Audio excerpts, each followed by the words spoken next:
What is it, Holly? Can you say welcome to this episode? Oh, I'm sorry. She bumped the mic.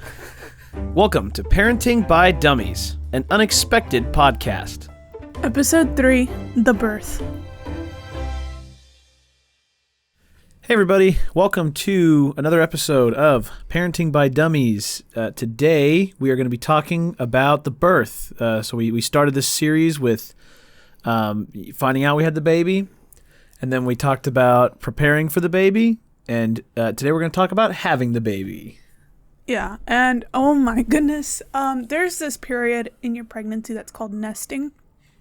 It's when your instincts tell you that time is getting nearby. Go ahead and get things ready. And I really felt this nesting period. Remember when we weren't really arguing, but I was really on call, hey, let's get this changing table done. Remember that? Yes. And that was my nesting period. I really wanted to get things done, and I had a lot of anxiety because I felt like I didn't have time to get everything ready, which was fold the clothes, wash the clothes, fold the clothes, put them away in the storage, have everything perfect. And, this podcast is called Parenting by Dummies. We are not the experts. We didn't have everything ready. Honestly, there was still clothes when Holly came home, kind of in sections. I was still in the middle of organizing. Anyways, nesting period. This is the time when you want to get things ready to your comfort, and you want to get those hospital bags ready. Remember when I was telling you we got to get these hospital bags ready, and you're like, I think it's a bit early. Remember? Your face just totally transformed. As soon as we started the episode, you just sounded like you'd been wanting to talk about nesting for the last month. Well, I told you, everything's engraved into my memory at this point. It's like... Right. So how that ties in is right. You were saying, let's get the hospital bags ready ahead of time. And she was due for May 20th. No. Actually, she May 20th. Was due for May 20th because Schweffy's birthday. And everybody kept telling me, oh, the baby will come late because the first birth, they're always late. And so I was like, it's cool. We'll just make the bags when it's time to have the baby. Easy. We'll make the bag the night before. Yeah, it was kind of close to the due date without, obviously you don't know when the baby's going to come unless you're going to get induced, and that's, pre-planned. But I didn't know. So, yeah, we were kind of stressed out, and at some point we went to Target, and I'm like, we got to get these travel-size things. We got to get toothbrush, shampoo, because you're going to be there a while, and you're going to want to shower. Same for your significant other. They're going to want to be showered, get cozy. They're going to want to stay there with you. So, yeah, when you're getting ready for birth, set up your plan, get your bags packed, and notify your work/school, way ahead of time. Just tell them, hey, listen, I'm or my partner's pregnant. We're going to have this baby. Just letting you know now, if I disappear, I'm not going to be able to ask off. Yeah. I'm just going to be gone. I'm going to disappear, and in Target's case, I'm going to disappear and you're never going to see me again.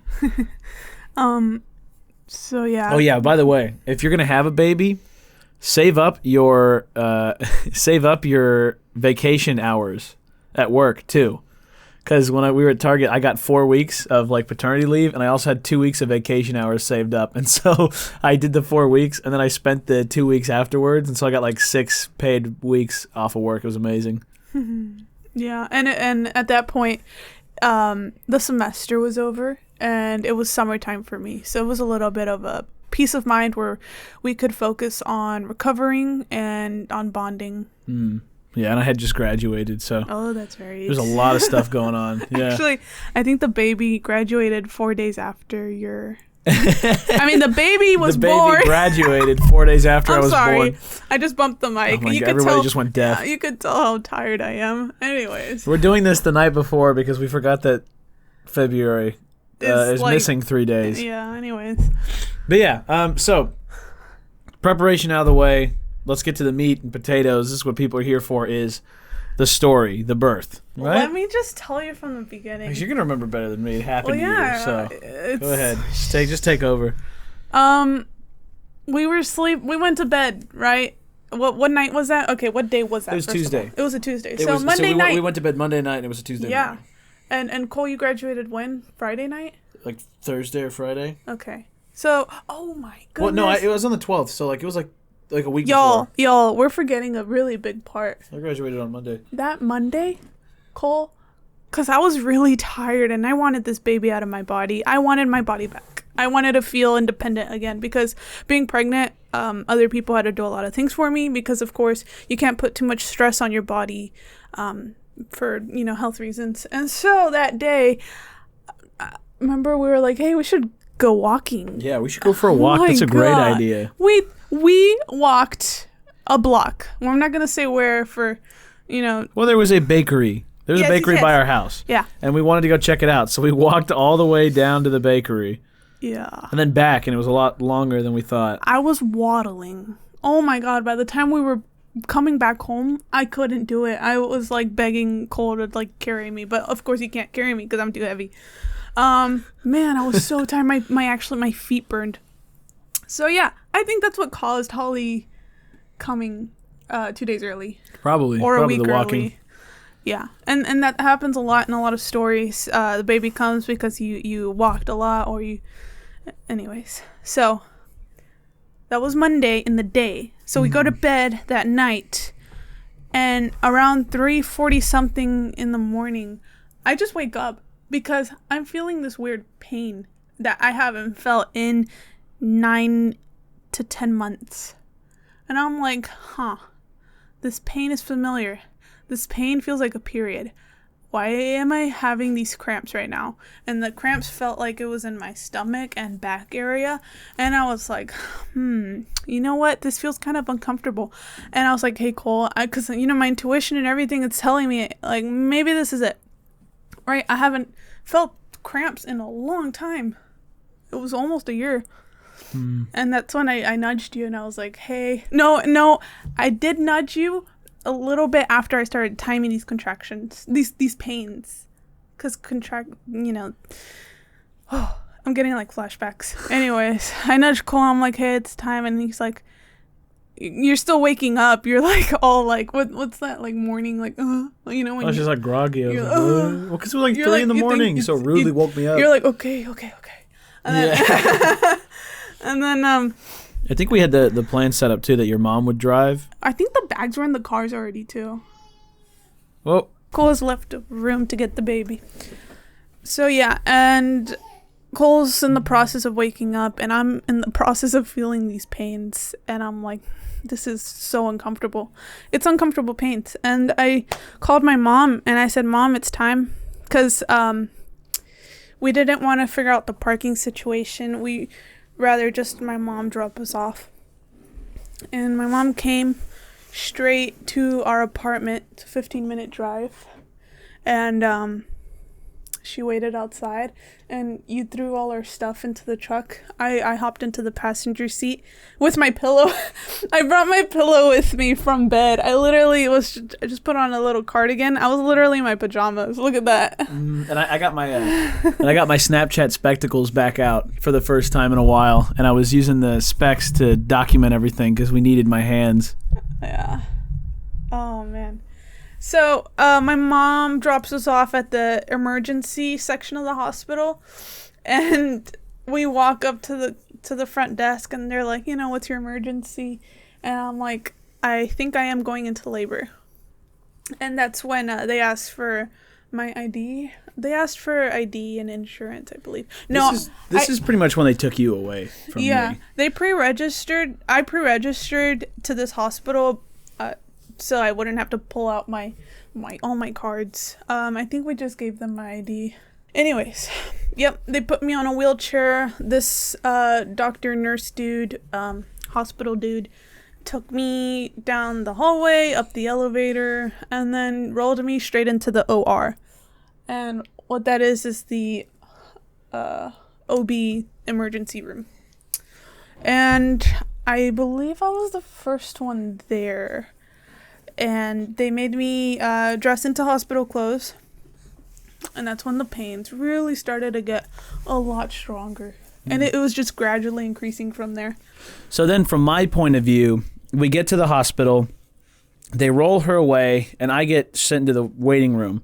I think this is where the experience of giving birth is a lot different from what I expected. And I know that a portion of that is just the way that it's like portrayed in like movies and shows, but also COVID changed up a lot of stuff. And so I was expecting when the time came and it was time to have our baby that we would, have a bunch of people in the waiting room like it was when my little brother was born, like it was when I was born. All of the family, a bunch of the friends were going to show up. They were all going to be waiting. We were going to come out after we had the baby and be like, oh, it's a boy, it's a girl. And everybody would cheer. And it was not like that at all. The waiting room was completely empty. There wasn't even any staff in the hospital. Hello. Cool. You did have a little buddy there in the waiting room. Yeah, the monkey. No, the fly. Oh, yeah, the little fly that I caught with my bare hands. So I was in the waiting room, and because of COVID, I wasn't even allowed to be in the room with her for a little bit. I think they were like, only one person could stay the night, so we had to take turns, me and her mom. We couldn't have any friends come to visit. You're getting a little hesitant. Nobody could come see. Well, but it all ties in. It's like there was like, it was so restrictive. I couldn't tell any of my friends to come and hang out with me. I couldn't even have people with me in the waiting room. No. And they took her for a while. I got to the waiting room at 4 a.m. and I didn't get to see her until 9. And I just sat there and I was like, oh, man, I'm going to miss work. And so I had to call into work and be like, hey, we're having the baby. I can't come to work. While I was in the OR, like I said, those pains were gradually increasing, and the nurse in there was asking me about the level of pain, and I told her, and so she brought in an OB, but he was a male OB. So this whole time I've always had female doctors. I've never been really comfortable with male doctors, just because that's my preference. And so they have to check how much you've dilated to really know if you're in like active labor. And that was very, very, very uncomfortable for me. And that male doctor, I don't think he checked me right, because he basically said I wasn't dilated, but I was in extreme pain. And I'm like, how am I not dilated? What is going on? And so the nurse believed him, and they're like keeping me for a little while longer. And while the pains increased, the nurse was kind of like telling me to calm down, and I was like kind of getting mad. Like, you don't tell someone that's in pain to calm down. Yeah, but I understand she was trying to help me. That nurse's shift was about to end, and I think that's why she was kind of tired at that point and didn't want to listen to my groans. But when the next shift of nurses came in, they were like way, like, I could tell, they just came in for their shift, so I could tell they're really refreshed and they're ready for their shift. And I was one of their first patients. By the time the shifts changed, there was 2 other women in the room with me and another woman also in active labor. The new nurse checks see if I'm dilating. And I feel like she actually tried this time to do it the correct way, because she told me she could feel that I was dilated about 1, maybe 1 or 2 at this point. I was in a lot of pain for just 1 or 2. As the pain gets worse, they decide to go ahead and get a room ready for me, which is a delivery room. So they started taking my blood, getting these documents all prepared so this process could unfold. And that's when they rolled me out on the bed to the delivery room. And that was 5 hours of pain that didn't even feel like 5 hours. Honestly, felt like 1 hour. I had no concept of time at that point because of all the pain I was feeling. It was insane. So I'm back in the delivery room, and I can see Cole again, and I can see my mom. I was only allowed 2 guests, and I was so grateful, because I feel like they were the 2 essential people I needed at that moment.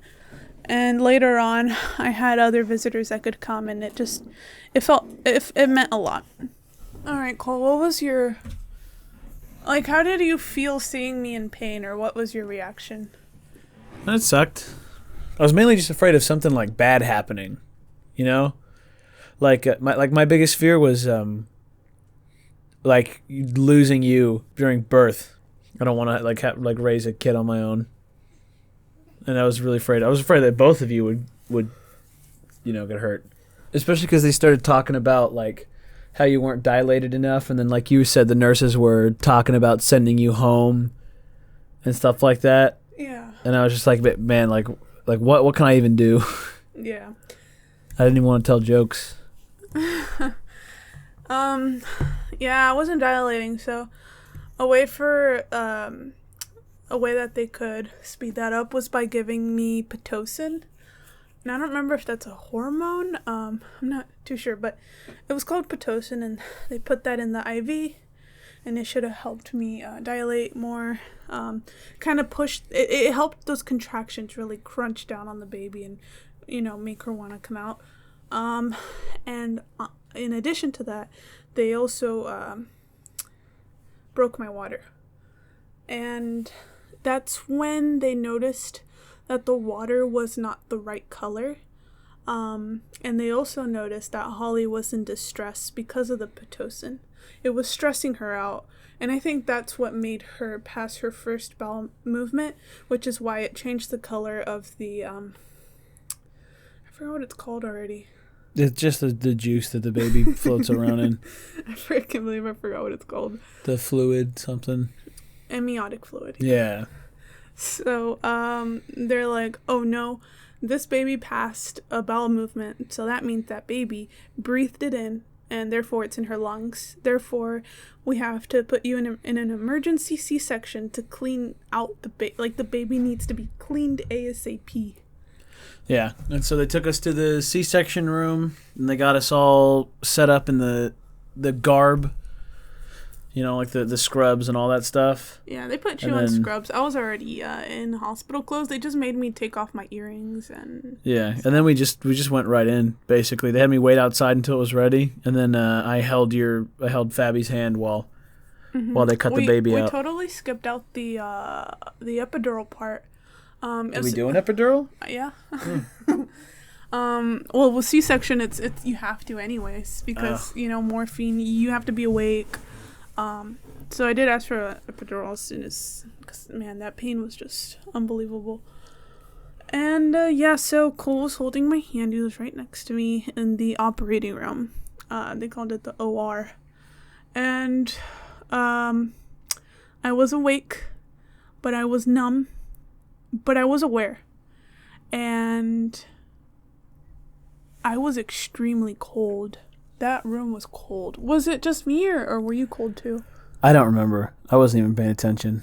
Yeah. It might have been cold, but I don't know. Because I had clothes on under the hospital stuff. Yeah, you were hyped up on adrenaline of the whole thing happening, I think. Yeah. Because you also saw them cut me open.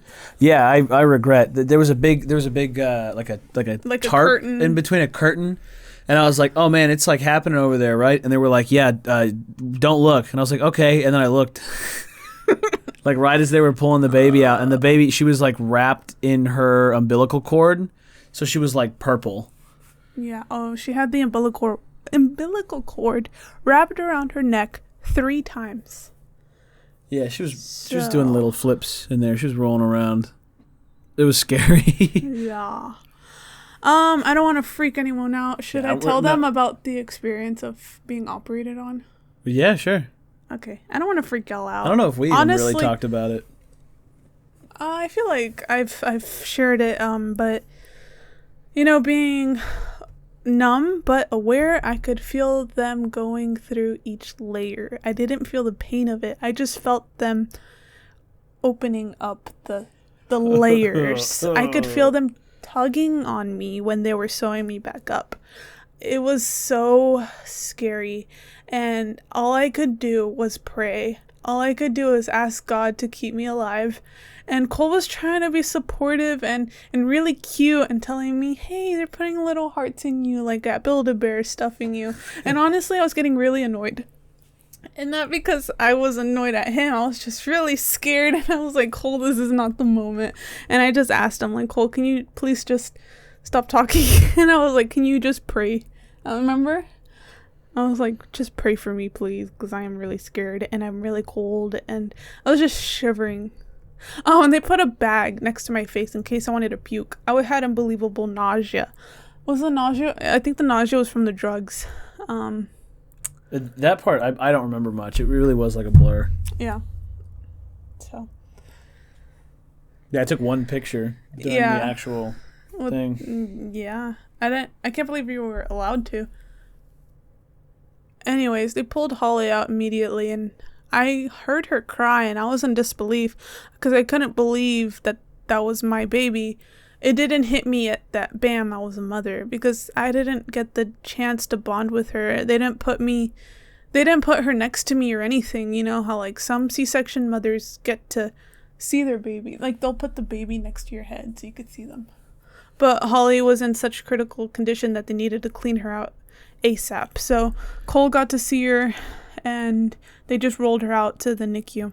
Yeah, I saw her for a moment, and she had all these tubes and wires, and then they took her. And this is a good point to mention the NICU and to say, like, if they take your baby to the NICU, if you have your baby and they take her down, that's the newborn intensive care unit. Yeah, that's what it's just the ICU with an N. If they take your kid to the NICU, it's not the end of the world. Don't be afraid. The people down there were really like professional.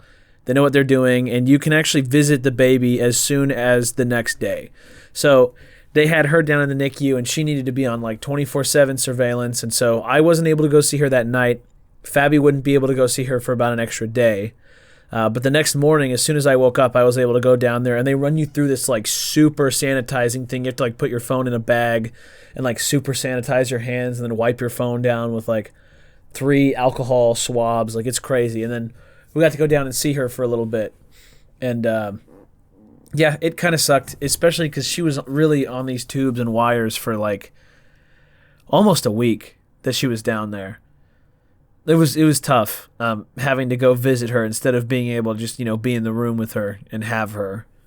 Especially for Fabi, who, we had to put her in a little wheelchair and basically roll her down to go see the baby.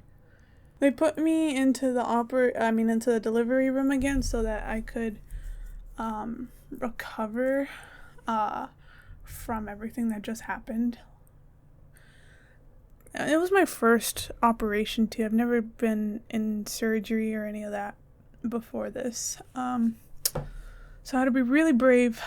And after we were a while in the delivery room, they put me into a recovery room, which is where mothers get to bond with their baby, doing traditional or like the normal delivery. Holly wasn't in there with me. I think I felt like I was the only mother without a baby in my room. But I'm sure that wasn't the case. Yeah. I had to recover. The first night, I think I had like night sweats. Mm-hmm. Like I had a lot of fluids in my body, and I had to sweat it out. Oh my God. Actually, there was a lot of stuff that happened in between like the first day. I had to start pumping milk, which was a new and weird concept to me because I was like, I have to do it. Yeah. I felt like an animal. We celebrated the first like vial of it wasn't even an milk. Ounce. It was like a drop. And I worked hard to get that one drop. It was really hard. Once you do it more, your body's like gets into the rhythm. It's like, oh yeah, you're supposed to be making milk, that's right. And then you make milk. Breastfeeding's a whole nother topic. I feel like we should save that for a whole nother episode. It is saved for another episode. Okay, cool, because I don't want to get into it now. yeah breastfeeding's not this episode. That's the whole thing. I think we cover that next time when we talk about like month 1 with the baby, because after this, so we're done kind of recounting our advice and the story at this point, and it kind of becomes like, here's what month 1 is all about. Here's what month 2 is all about. We start talking about the step by step. So we'll cover that later. So yeah, I got to see Holly the next day for the first time. Getting into that wheelchair was really hard because I had to relearn how to walk while Holly was in the NICU. So I was put in a wheelchair, and it hurt to breathe. I felt like my lungs got so tiny, and I had to like breathe through really carefully. Oh my goodness. Because I did have a big incision like right underneath my abdomen. We had to spray this Bactine spray on it a lot. There's a tip. Spray the Bactine stuff. That really helps. The Bactine topical relief spray, whatever. And the cream, because it's, man, that stuff helped me a lot. So before we left the hospital, we finally actually got to go down, and Fabi got to, I think you got to come see Holly, but we didn't get to hold her. Because she was just strapped. No. Like before. You did. No, before we held her, we didn't get to hold her for a couple days because she was like strapped up to all these like tubes and stuff. And we got to go see her, and she like held my finger, but we couldn't pick her up for a little bit. And then like close to the end of it, we went down there, and they like actually had removed the stuff from her nose, and they were able to take her out of the bed, and so.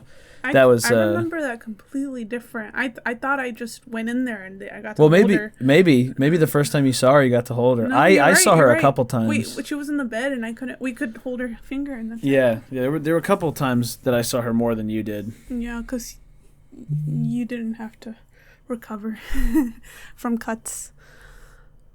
Yeah, so I'm getting like shivers remembering all this. Yeah. It was a beautiful time, but it was also like not traumatizing. It was just kind of like a scary moment because it's a lot of firsts. But you're brave and you're strong and you can do this. Don't be scared by our birth story because every person's birth story is completely unique. And yours might be way easier than ours was.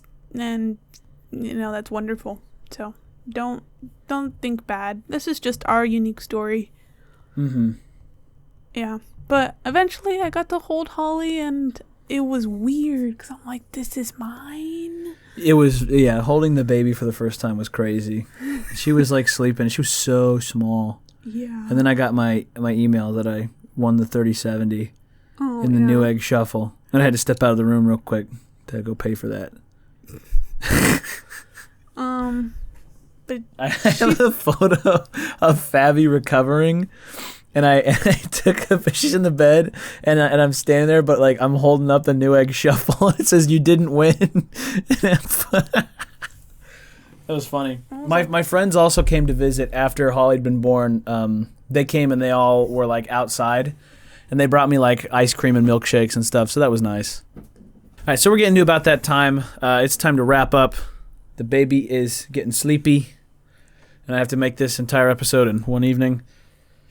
So we're just going to end on talking about what you need to leave the hospital, because we mentioned this in the last episode, but it's like seriously important. So we're going to talk about it again. We were totally caught off guard. We sat there. Fabi was healed enough to leave. Holly was off of all of her tubes. Her lungs were clear. Like we were basically good to go, but we didn't have a pediatrician, and we didn't have our car seat because it was over at the house. And those are two things that you need. You need a car seat. They will not let you take the baby, which you should have a car seat. You shouldn't try to drive with a newborn, not in a car seat. But also the pediatrician thing. You need to have your pediatrician picked out, and you need to have an appointment scheduled with them before you are allowed to leave the hospital with your baby. They are like super strict on that. And then we were just like, oh, shoot. And we like scrambled, and we looked at a bunch of pediatricians, and they all had bad reviews, and we got really stressed. Then we found a good one, and so we got lucky. But get a pediatrician picked out, and get an appointment set like a week after your due date, before you even go to the hospital. Just don't give yourself the stress, because we sat there in the hospital room, like just stressed, pulling our hair out, because we wanted to leave that place. We've been there a week. And the hospital also gives you a lot of stuff. We walked out with like pacifiers, blankets, she was in like a couple diapers. Yeah, Holly got discharged like a day after I did. Yeah. So we had to go back and get her. She stayed a night at the hospital without us. Oh, that's right. That sucked. Yeah, we went back to our apartment, and we came back with the car and the car seat, and we put her in. Then we finally got to take her home. So yeah. Also figure out what you want to do with how you want to name the kid if you're not married. because it came like birth certificate time, and it was really hard to get a hold of the birth certificate lady. She was kind of like an administrator in your middle school when you like put the wrong name on your STAR test and you have to go find her and try and get your Scantron fixed or something. Like she was really hard to get a hold of, and she had this like stupid little office in the corner, and she was never there. It was kind of like a closet. It really was a closet. They had her working out of a sweatshop. Yeah. Oh no, but she had one copy machine and her computer. She had one copy machine and a desk, and it was just her laptop. Yeah. Yeah. So figure out how you want to name the baby first, because we were like, oh, should we put both last names? Should we put this with that? And once you get that thing made, like that's it. It's a lot of work to go get it changed after that. So just make sure you get it right the first time. But yeah, insurance and pediatrician. People don't really think about that, but research all the stuff that you need after the hospital before you go, because you don't want to do all that in the hospital. It's more than you think it is. But yeah, okay, that was that's basically it, right? Yep. So there's the hospital experience. That was our trip to the NICU, our C-section. I feel like everything that probably could have gone wrong did. Aside from anybody getting hurt, we kind of had the poster tough birth. A lot of you probably won't have the fluid problem. A lot of you probably won't have to have C-sections. It'll be a lot easier. So if we survived, so can you. If you do have a C-section, though, don't sweat it. You'll be okay. Yeah. But anyways, that's going to be it for this episode. Thank you guys for listening. If you enjoyed, don't forget to, I think you can leave us a rating now on Spotify. They have star ratings on podcasts. Oh. And Apple Podcast always had ratings as well. So leave us a good rating if you liked it. We'll see you guys with the next month with episode 4, which is month 1 with the baby. We'll start recapping how raising the baby changed and what things helped us the most, what things to prepare for, because every month is different.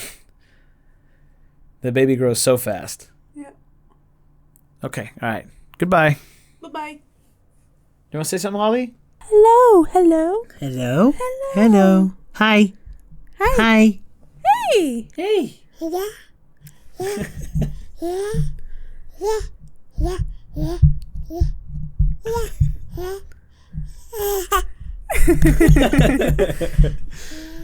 Parenting by Dummies is hosted by Fabiola Ruiz and me, Cole Perrin. And produced by Alejandra Gavilanes. With special thanks to Blake Perrin for our theme music. You can follow this podcast on Spotify, Apple, or Google Podcasts, or whatever platform you like best. And keep up with us on Twitter at Parent by Dummies.